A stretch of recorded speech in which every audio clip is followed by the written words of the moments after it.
Les éoliennes de Wonk, près de la frontière flamande, ne violent pas la loyauté fédérale. Le gouvernement flamand a donc échoué dans son recours contre le permis décroché par la société Elisio pour implanter 9 éoliennes sur le territoire de Bassange à quelques dizaines de mètres de la frontière linguistique. 2 arguments ont été invoqués devant le Conseil d'État. Le premier concerne les chauves-souris. Le site d'implantation se situe à moins d'1 kilomètre d'une zone spéciale de conservation, le plateau limbourgeois de Caester, où des espèces de vespertillons sont protégées. Lors des études préliminaires, ces bestioles n'ont pas été recensées, ou alors au ras du sol, pas à hauteur des pales. Ça ne suffit pas à ôter tout doute scientifique sur l'absence d'effets nocifs, mais les magistrats n'ont pas suivi ce raisonnement. Le second grief n'a pas été retenu non plus. Les normes acoustiques sont plus sévères au nord qu'au sud du pays. Or, une quinzaine de maisons de Rianst vont subir des nuisances sonores, et la différence, par rapport au règlement en vigueur en région néerlandophone, pourrait atteindre jusqu'à une demi-douzaine de décibels en soirée. L'administration wallonne a-t-elle manqué de loyauté? Aurait-elle dû tenir compte d'un effet transfrontalier? La réponse est non.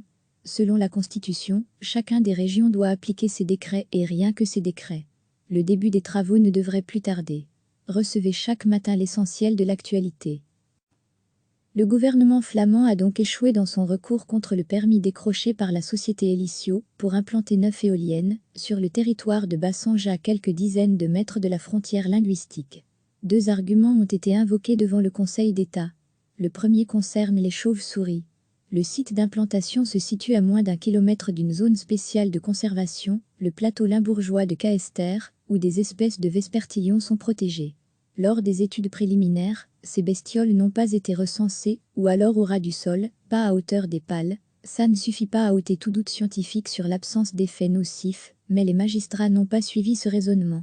Le second grief n'a pas été retenu non plus. Les normes acoustiques sont plus sévères au nord qu'au sud du pays. Or, une quinzaine de maisons de Rianst vont subir des nuisances sonores, et la différence, par rapport au règlement en vigueur en région néerlandophone, pourrait atteindre jusqu'à une demi-douzaine de décibels en soirée. L'administration wallonne a-t-elle manqué de loyauté? Aurait-elle dû tenir compte d'un effet transfrontalier? La réponse est non. Selon la Constitution, chacun des régions doit appliquer ses décrets et rien que ses décrets. Le début des travaux ne devrait plus tarder. Cliquez sur s'abonner pour recevoir les dernières nouvelles.